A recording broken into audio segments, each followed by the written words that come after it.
Hi, a very good evening to one and all. Thank you for the warm and generous introduction. I extend my heartfelt gratitude to IIA Kerala and IIA Kannur for giving me this opportunity to moderate this slightly difficult binary of humanity and society panel. It is both an honor and privilege to welcome such distinguished professionals from the field of architecture and built environment to this panel.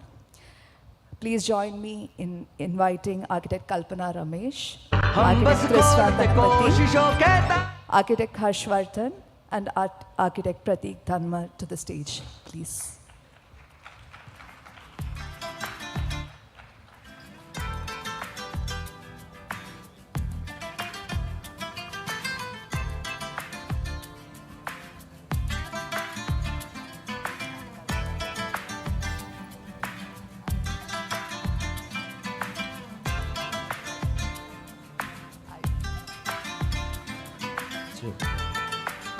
Architect Thisara Thanapathy.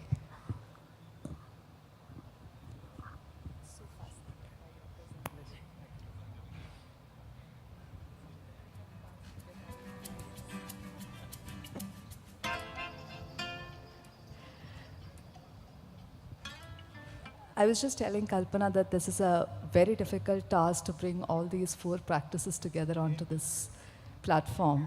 But just to bring it to a perspective, I have a small note that I want to read out before we start having this conversation.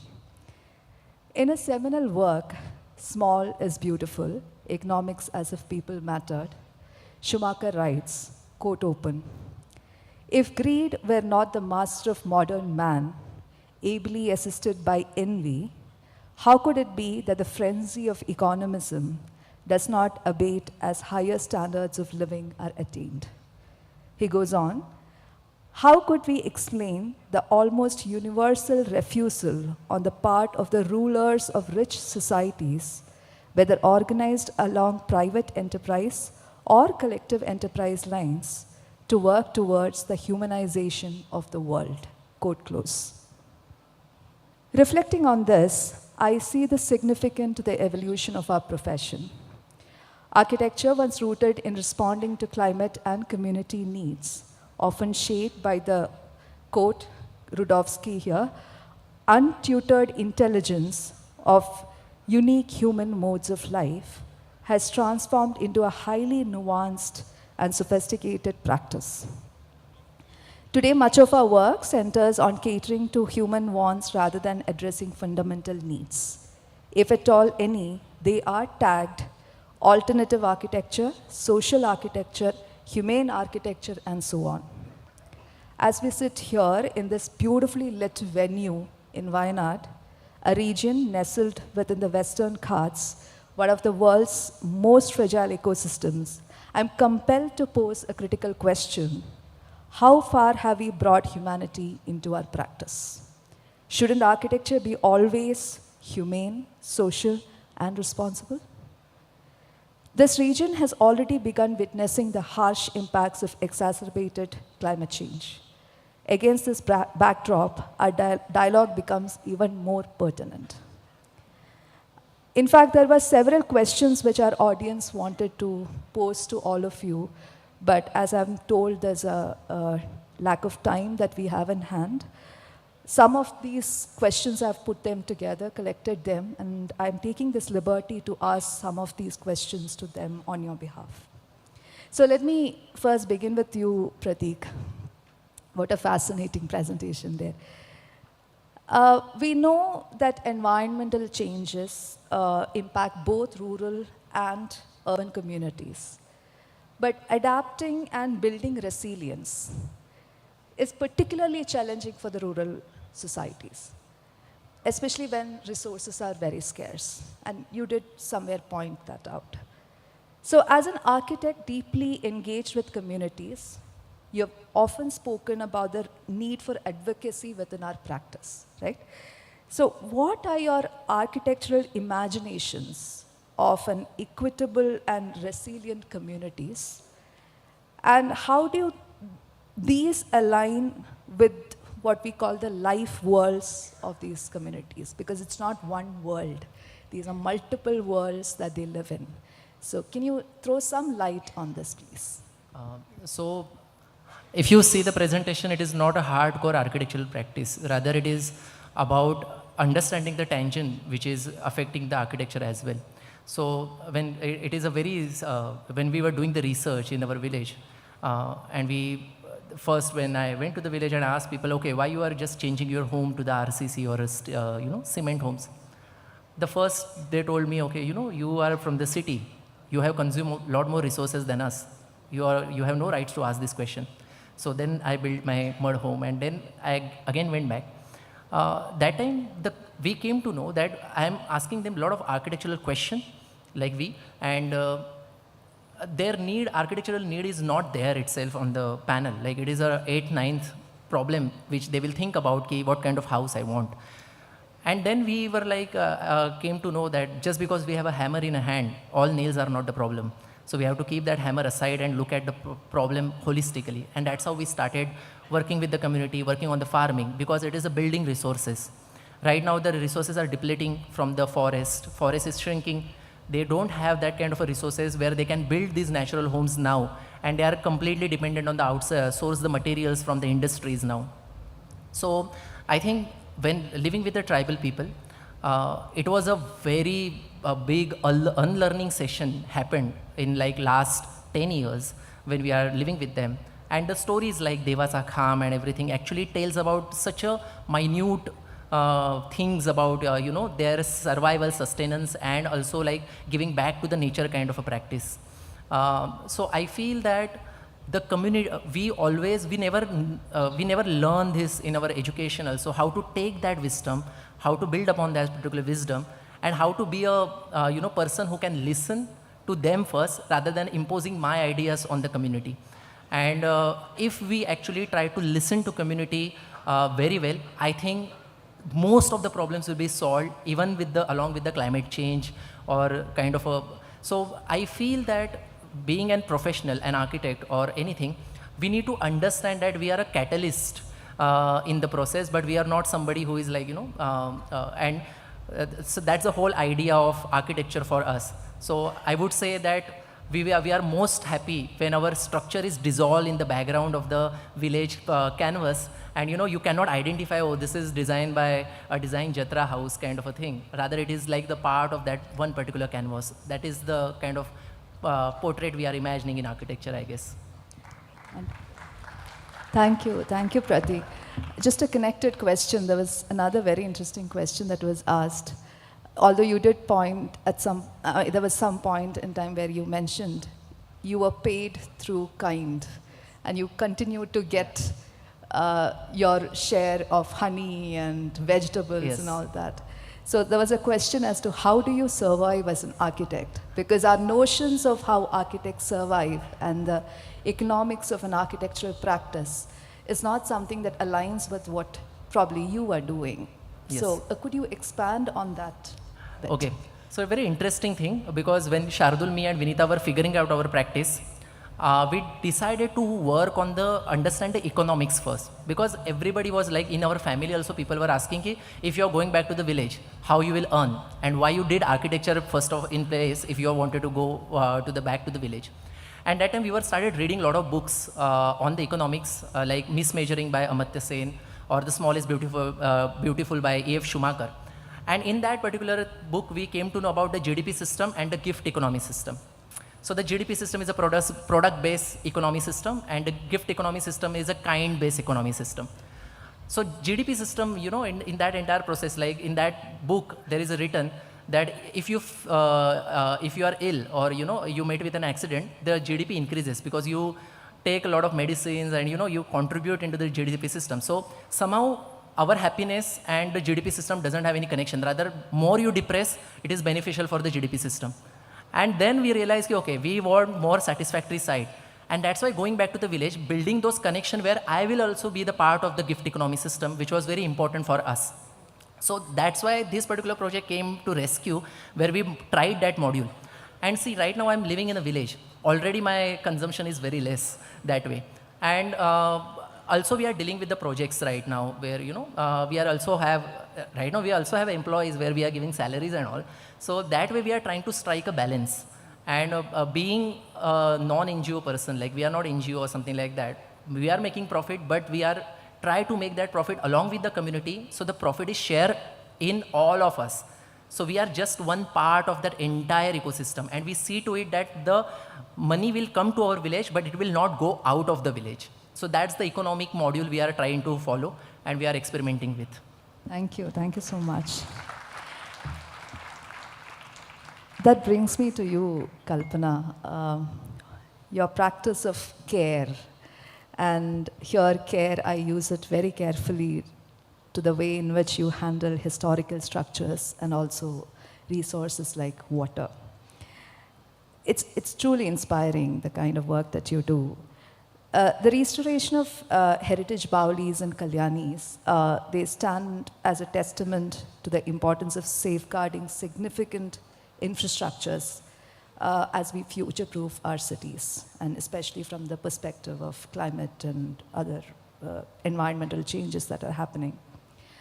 However, future-proofing comes with certain negotiations. Has it ever happened that these ecological imaginations that you have comes at loggerhead with social imaginations of the community? Because somewhere around in your presentation, you mentioned about there were people who were actually living on the Bauli. And they've been living there for 20 years. And they were marrying their daughter off when you were coming in to check on the existence of the Bauli.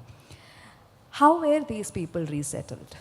Because sometimes our ecological imaginations may not really match the social imaginations of the people and even ourselves. Could you throw some light on this process? So, yes, it was a huge challenge. And first of all, when I saw the people who are homeless, who've made homes on dump yards, it was terrible to understand that what kind of society we live in, right? That itself was very difficult to understand. And then you don't want to use force on this encroachment. It is an encroachment, but you don't want to use force there. Then what is the solution? So I deliberated with the government, and they had just come up with these 2-bedroom dignity homes very close to this Bauli. So that this transition was very smooth. I would say I was lucky enough that this was available, and the government quickly aligned, and they were moved into these homes, and they were rather very happy moving in there. But that might not be the case all the time. The point is, the heritage stepwells, when they were built, the purpose was completely different to what is the context today. This was my first understanding when I started working towards that. How do I connect today's community context to these stepwells so they become connected to these stories? You and I know the urban planning is never connected to our water stories. I wish they were, but they're not connected. So those days they went down on those stairs and drew water or brought water to their homes. Today that's not the context. I have a tap and I'm connected to the tap or the source. That source connection is not there.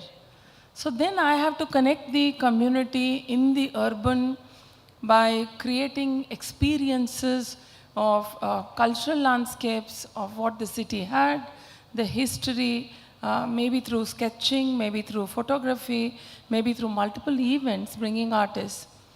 This connect exists today, right? So what is that connect? So even today, if I call people and say, let's celebrate water, few takers. Who might not have so many. But if you're going to connect it to culture, heritage, maybe potable water, and a microeconomy, when we showcase these benefits in the urban, so connecting the context, right context. So in the rural, we are also, I was going to actually meet Pratik after this and talk to him. So in the rural, what we are trying to see is how do you connect the Bauli back even in the rural areas. There also it's abandoned. There also it is sitting in garbage. So the context there is again their festivals, their food, their cuisine, and how do you connect the tourism to that, right? So we're trying to see how tourism can be connected. Maybe we're thinking about the concept called rural B&B, where we don't put up hotels in villages, the village homes. While we do these stepwells, we also notice that a lot of these vernacular homes are going to dust. People in villages, that village experiences we are losing. Everything is going extinct. The cultural landscape, even the food, the cuisine, they're not proud of what they already have. So by showcasing that and connecting it to tourism, so there's Carl Joshua in Zimbabwe, who's the founder of Rural B&B. So I happened to connect with him. We're trying to see if we can do something in the Indian context, Indian Rural B, where 30% might go to the sustainability of the structure we create, as in the mechanism, but 70% or 80% earnings will go to the rural. It will start from the experience where you book an air ticket and then you, take a car. So all of these earnings, 70% go to the rural. So if we start connecting to today's context and make it a winning story for community, I think that's what we have to start looking at or recreating, or even the adaptive reuse has to be such that it's a winning story for the government, it's a winning story for the community, and then they tend to come back and celebrate that. Right. I'm just going to go back to Pratik, because in one of your in the presentation you mentioned about that first slide where there was a huge water tank which was getting silted and the mud from there was, it somehow resonates with what Kalpana has been working with. Exactly. Is there some reflections you would like to bring in based on what Kalpana is proposing? So I think there are a lot of layers which are connected when it comes to this kind of a restoration. First of all, whenever there are products which is introduced to them, where they are no more dependent on the natural resources which are available to them, and it is that products are also sell as a kind of a upgradation for their lifestyle or something like that. So even reviving that deep rooted connection with their own traditional system is very important. So what we are doing in the village, that we are taking a lot of architecture student bringing to our village. We are conducting workshop and it is mentored by the villagers. So now they are building their faith in the technologies again, and that's why they are thriving to take care of those resources along with it. So we have to actually come up with the economic module as well as the ecological module binding together, and how we can actually save, like our bamboo initiative which we have started. People started planting bamboo in our village because they are earning money out of it. I think so we have to sit and to identify such kind of a small solutions, you have to spend a lot of time with the community to understand their mentality in that particular case. Thank you, because there's a lot of synergy in what both of you are doing, although at very different scales. And I think this conversation is very important, that something new happens here. So thank you both for that. I would like to now come to you, Thisara. Ecological sensitivity and material adaptation, both of them have long been driving forces in architecture. And it has been trying hard to anchor into the arguments on sustainability. Most often, we see architects try to draw threads from our past practices, which we have classified, quote unquote, vernacular, to achieve that sustainability goal. So in an ecologically and politically fragile landscape of global south, like your country of Sri Lanka, how do one negotiate the vernacular, the spiritual, the frugal, with the aspirations of a consumption model of development which the population have? So how do you negotiate these two?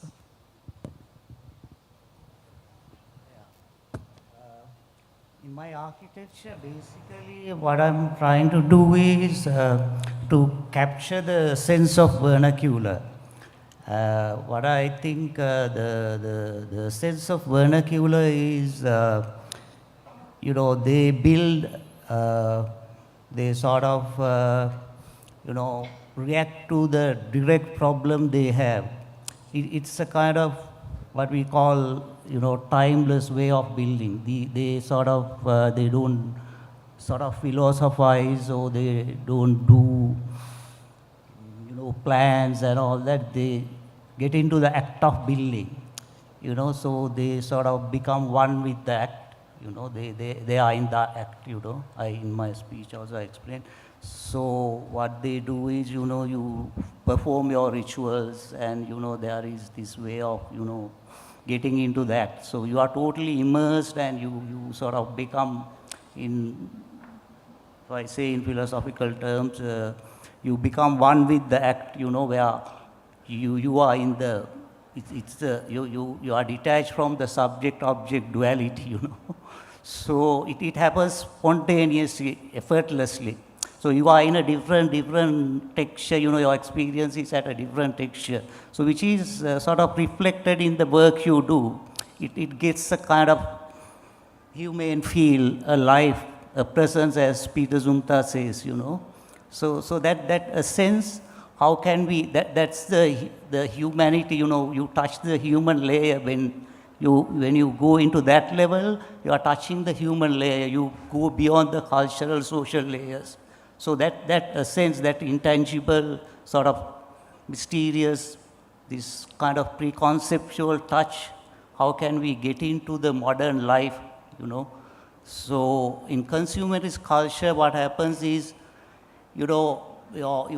all your decisions are based on profit making, You want to, sell yourself, right? So most of the structures kind of iconic buildings done by maybe some star architects, so they want to sell themselves, and also to, for their clients to make money, they have to, speak loudly, show yourself. And so in that case, you do a building which is a reflection of your ego, So in that state, it's what you experience is, you are in subject-object duality. In Eastern philosophy, we think subject, and the outer world, and you are one unity, So, but we, in these religious terms, the thing is, we think that there is a world out there as a concrete reality separate from our senses and mind, right? So in Buddhism, which is actually suffering, you objectify, there's something there outside, but it's in fact, you give meaning to the outer world through your embodied images, your memories, it's you that you see outside, So in consumerist culture, what happens is, there are these strong visual objects, so you tend to objectify things, rather than, just before objectifying, in the perceptual process, what you experience is a different texture. You experience the world qualitatively. Like in Indian philosophy, it says it's a mixture of apo, tejo, vayu, patavi, You are in a different layer. In a perception, to see that level, you have to have a certain stage of sati and samadhi. In ancient India, the long ago, about 2,500 years ago, people meditated, and, they could see a perception, to some extent, and just before objectifying, the layer that you see is called Rupavachara Chaitya. It's a different texture you experience. So you go further, and if you see the initial split second of perception, it's you attain nirvana, the truth you realize, because then at that point you see how a perception bubbles up in your mind, and you see it's like, you keep this your hand, and this shadow is caused by three things, like your hand, this, and the light. So shadow does not have in itself a soul or anything, It is called phenomena of cause and effect. So in architecture also, maybe just before objectifying, if you can touch the layer, most of the philosophers, even Eastern philosophers like the person who has written the Poetics of Space, he said that poetic images lies in that state.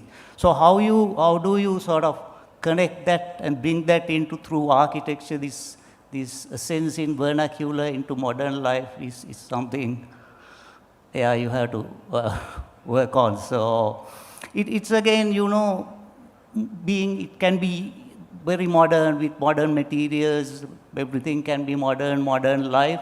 It's just that if you concentrate and you do your work, you know, go this and that way, and there comes a point where you become one with that you do. So then I think it's reflected in the work you do. Right, thank you. With that, I want to come to you, Harsh. On the one hand, we are facing pressing climate emergencies, and there are widening inequities. On the other hand, we have a very spiritual way of practicing architecture. We are also seeing emerging technologies, we are seeing social aspirations, economic aspirations, and different kind of intelligences shaping our profession. You are living and practicing in one of the most polluted cities probably in the world. What does it mean to humanize the business of architecture? Because you are the business arm of Lotus, as I understand. And you have such challenging context. You have such very different trajectory that probably Thisara is talking about. What does it mean to humanize the business of architecture in such a challenging context? And what do you see as a future direction for our profession as we navigate these complexities? If you could throw some light. I'm putting two questions together, which were posed. Thank you. That's a great question. And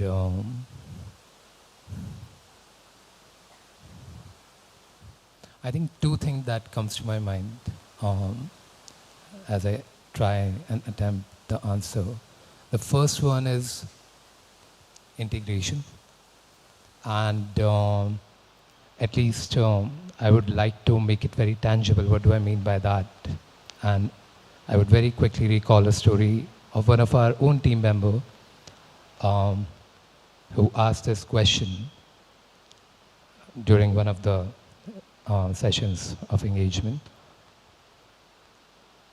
How do we convince our clients to be more conscious about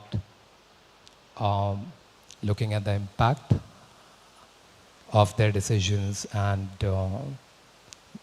at least drive their attention towards making things more sustainable? And this is mainstream business and architecture we are speaking about.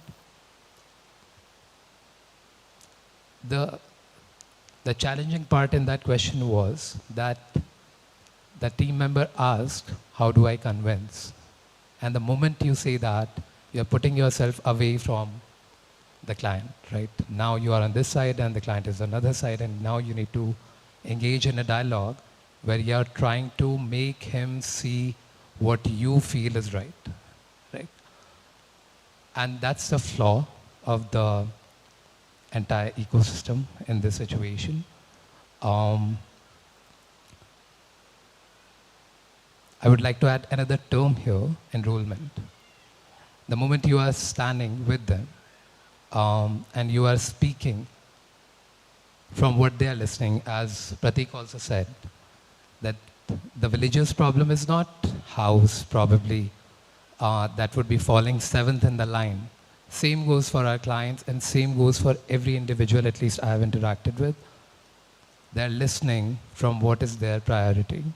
The moment you are deeply listening on what is their challenge, and if you can integrate whatever value system you have that you want to integrate, solving their challenge as well, I don't believe anybody would reject that, and we haven't really felt that so far. It comes with a very, very high level of difficulty and complexity. First, putting yourself in the space of listening and really building solutions from truly understanding what the client's needs are, I don't think so. I've seen a challenge in this becoming a reality.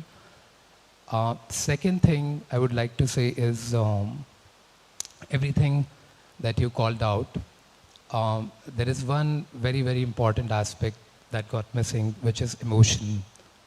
And the first adaptive reuse project we did for was a developer, at least in Mumbai. And they were demolishing everything, left, right, and center. And their design studio approached us, hey, can you convince the promoters? And the only way we were able to convince the promoters is by telling them a story which they felt very close to their heart, is by recognizing or reminding them of their own legacy, right?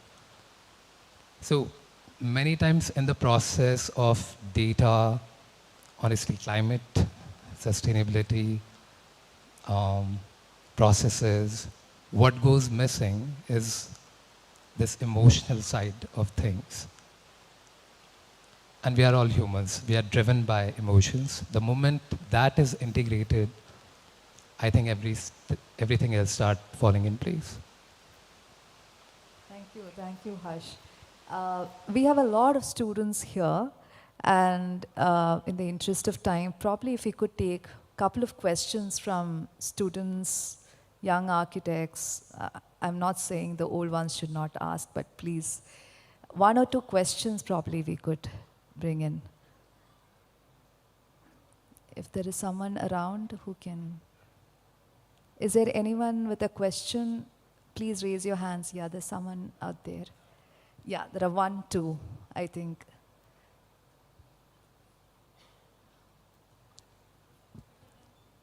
Please raise your hands so that the volunteers can reach you. Yes. And there's someone there. Yeah. We'll come to you. Sir, please. Yeah. It's a question of how we consider ourselves. We are also a part of this world. We are a species of human beings. We are animals too. But what I wanted to ask was, we have started violating the laws of nature.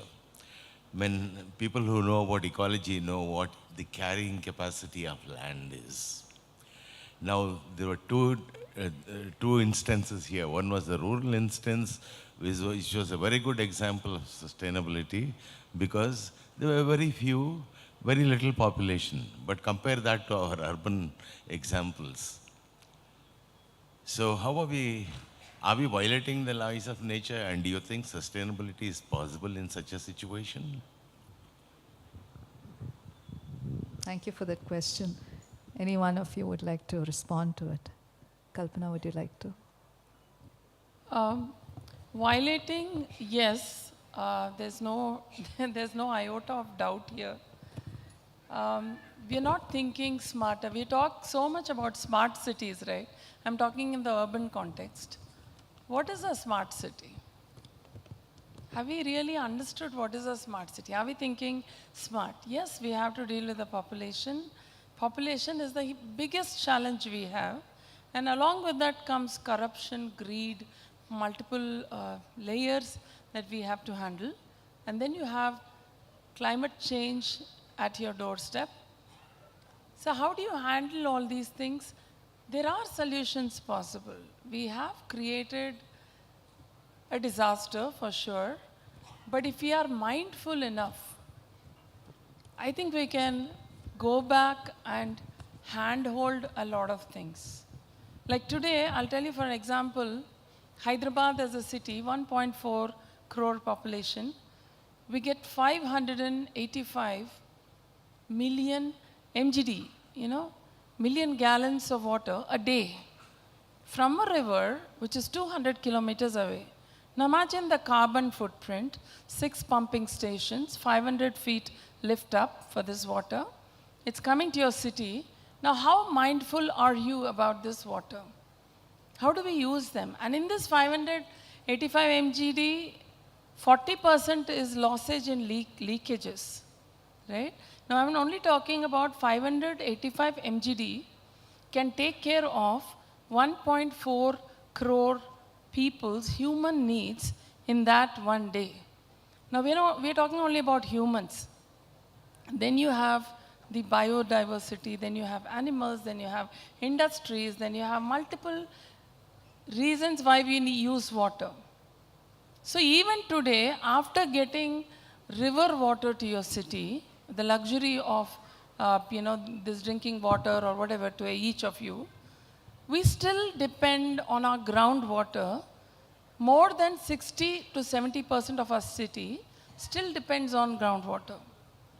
So this sense of quantification of what, we don't have a bird's eye view of what the problem is. Then we can look at solving it. We don't know what is the disaster we are creating. Now, in the next 30 years or 25 years, if the population doubles up, where is your water? Is anyone looking at this? Or is anyone questioning this? Our groundwater is dipping. We are dealing with urban flooding, and you're getting so much water to the city. I would say every city, including Hyderabad, has excess water. You don't have a sense of managing it.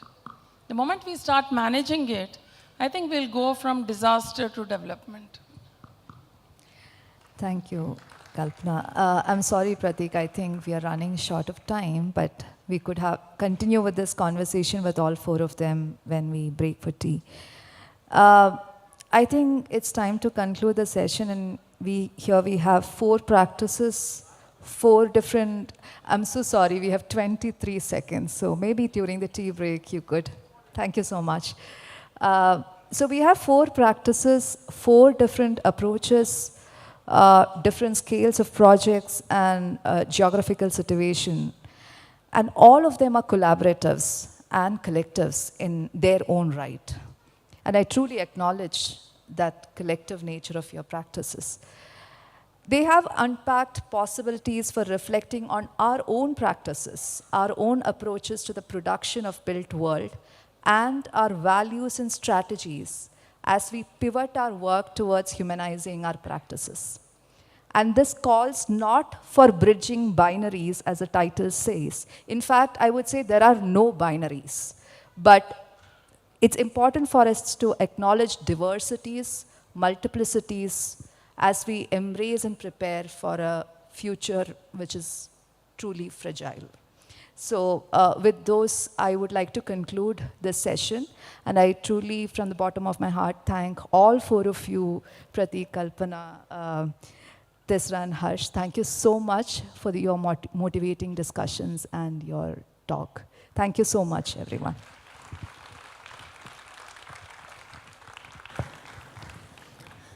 As we wrap up this inspiring panel discussion on humanity and society, a heartfelt thank you to each one of you. Ms. Kalpana Ramesh, Architect Harsh Vardhan, Architect Thisara Thanapathy, and Architect Pratik Dhanmer.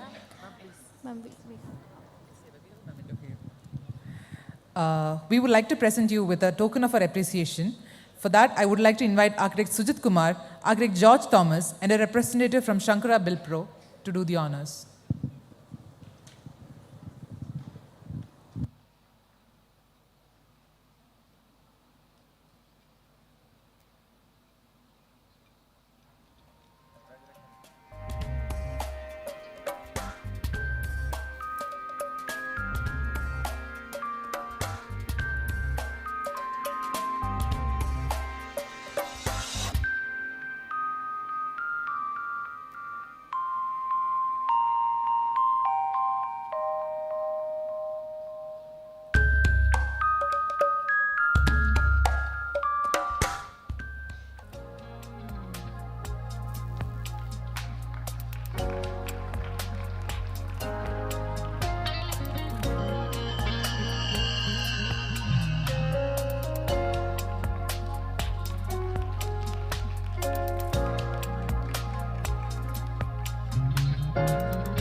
Thank you, Dr. Soumini, for leading such an insightful panel discussion and sharing valuable perspectives with us.